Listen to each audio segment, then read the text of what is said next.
What is the purpose of this interrogation? It's not an interrogation, it's an interview. This is a waste of time. I'll give you an entire chicken if you answer the questions. A live one. That will do. Ask your questions, quickly!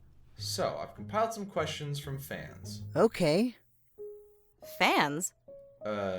People rooting for you guys to get out of Barovia. They want to know more about you. Makes sense, I guess. So I just have a few questions for each of you. Is that alright? It's not like I'm going anywhere anytime soon. Is that fine, Dean? Great! Thanks for the opportunity to spread awareness about Talos, Sean. This may have been a mistake.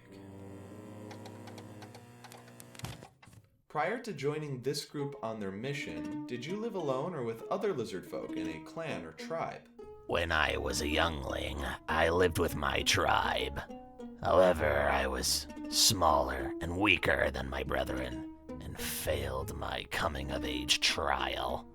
Younglings who are not fit to become warriors are sent into the desert to have a spiritual vision. Those that return are welcomed back into the tribe, and those that don't are not needed by the tribe. I would have died in that desert if it were not for my teacher who saved me and taught me the ways of the druid. Do you believe that magic should be used to help others? Magic is magic.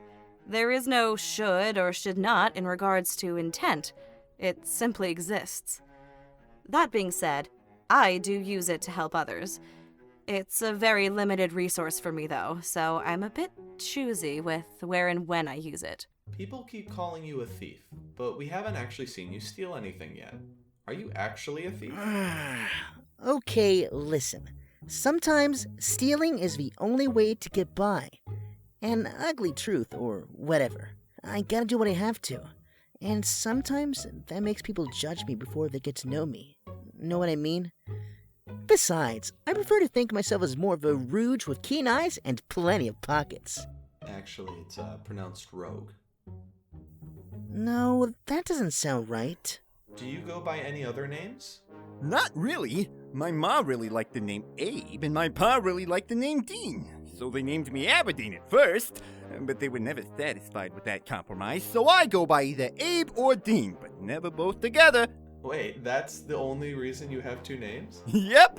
You got kinda angry at Roscoe when he called you that. It surprised people. Well, how would you like it if I mispronounced your name, Sean?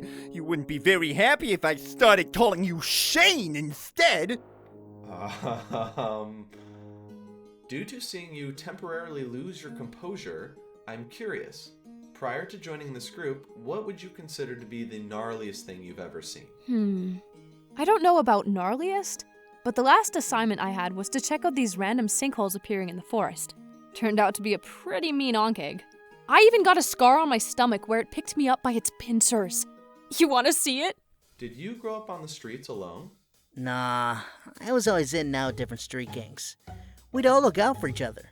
Plus, it's a lot easier to steal stuff when you have half a dozen targets to choose from and pals to cover for you when things go wrong. Does the horse carting the wagon have a name?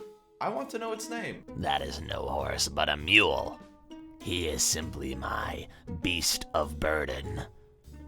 However, my human acquaintance suggested I name him Bob. I don't really understand why, though. How do you compare Talos to Cord?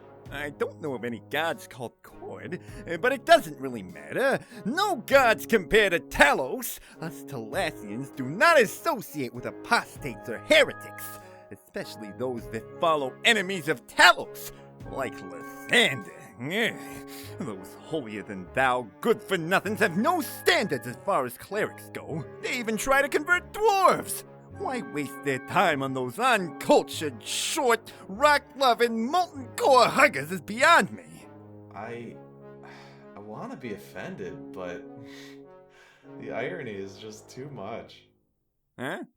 You are obviously of noble lineage. What can you tell us about the Atlantes family? It's your typical noble family. Insufferable, stuck up, and concerned with maintaining their own power. Except they all study magic, so they're even bigger prima donnas than usual. I suppose I am too, to some extent. Anyway, Most of them aren't really people I enjoy being around, if that wasn't obvious. If you are a shoemaker, how come you never wear any? My teacher and master sent me on a quest which would lead me into human lands. As my people are viewed with suspicion or hostility, I needed a way to travel freely. Humans in particular have very soft and weak skin, easily pierced, punctured. They need to craft shoes and clothing to even survive outside. If I provided this needed service to the humans, I might be able to pass through and even receive assistance. I have no need of shoes because I am not a soft-skinned human. Who hired you to guide the party through the Misty Forest? My mentor's the one who usually does jobs for guiding travelers through the Misty Forest. But he hurt his knee a few months ago, and it's not something that's easily healed. So I volunteered to help him on his assignments until he's back on his feet. Why? Do you think I'm not qualified or something? What school of magic do you consider your specialty? To answer that in a way that will avoid follow-up questions, I have to talk about my family again. I have 7 siblings, and our father forced us to each study a different field of magic. He had some grandiose plan for us before he died, but in any case, I'm the 6th child, and was left with the choice of abjuration, illusion, or necromancy. I chose necromancy because I liked it better than the other 2.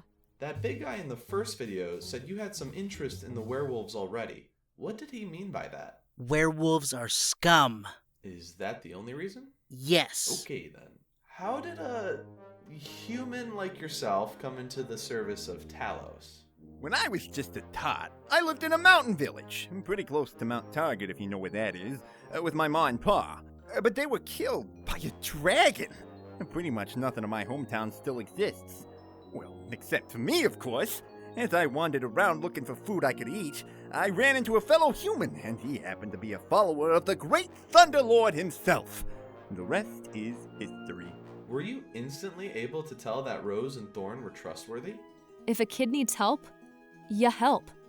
Period. Don't be an ass. What's with that little silver trinket you bought in episode 1? Oh, this? It's a holy symbol of Jurgle. I'm a bit unsatisfied with the scope of arcane knowledge available with regard to necromancy. It seems divine sources of magic handle it in completely different ways. And because the source is different, you don't actually need to pore over texts or actually understand the magic you're casting. I seek to change that by reverse engineering divine spells and creating arcane variations that accomplish the same or similar effects to the original. In order to do that, I need to be granted divine power, and I chose Jurgle due to his ascribed values aligning close to my own. Hey! Sheesh, I'm not that boring, am I? Sorry. It's probably a good thing you're not a bard. Gee, thanks. Without spoiling too much, if it is something that will come up in a future video, can you say how you feel about your fellow companions? I mean, yeah, sure. They're okay, I guess. Not the friendliest band I've ever joined.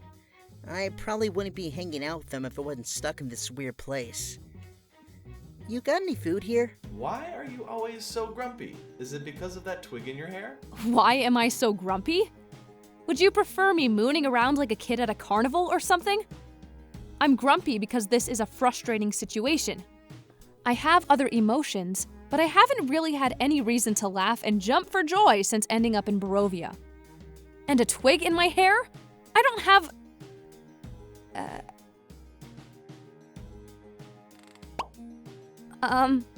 Are there any other questions?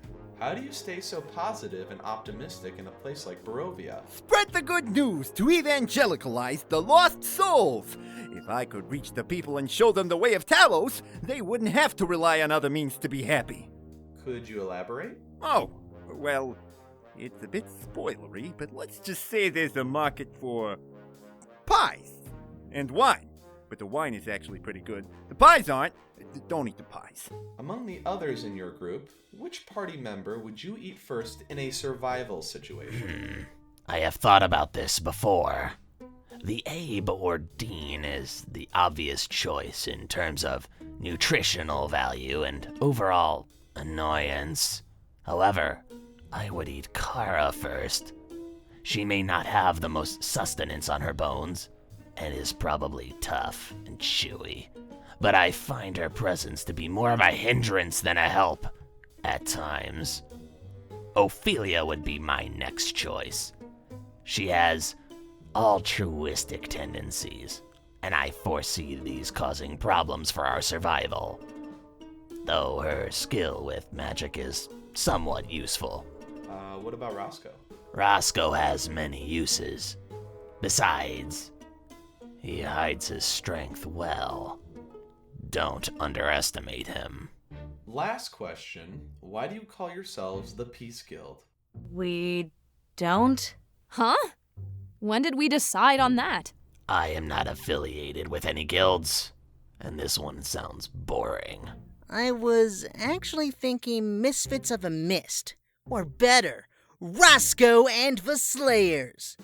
You know, something cool like that. Not gonna happen. The Peace Guild? I thought we agreed on the Children of Talos. We never agreed to that either. Actually, I'll take this one. The Peace Guild is not the name of the characters group, like one might expect. It's actually a name I came up with for the group of people I played this game with for 2 years. We all started out as volunteers overseas in an American organization called the Peace Corps. We taught English to university students in China, and during our free time we'd all get together and, internet willing, play Curse of Strahd on Discord. We had a lot of fun playing it, and to this day it's the only official campaign I've ever completed. I had so much fulfillment from this game that I wanted to make a series about it and share that experience with others. And I guess I kind of got carried away. But in any case, I hope you all enjoyed this little Q&A, and I very much hope you'll all enjoy the coming episodes as much as we did playing them. Subscribe so you won't miss the next one, and if you're feeling particularly generous, check out my Patreon down below. That's all for now. Love you. Bye-bye.